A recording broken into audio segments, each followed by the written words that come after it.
अलक्ष लक्ष लक्ष पाप लक्ष सार सायुधम ततस्तु जीव जंतु तंतु भुक्ति मुक्तिदायकम्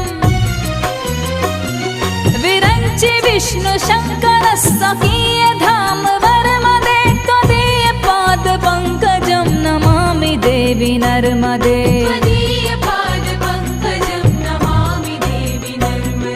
नमामि देवी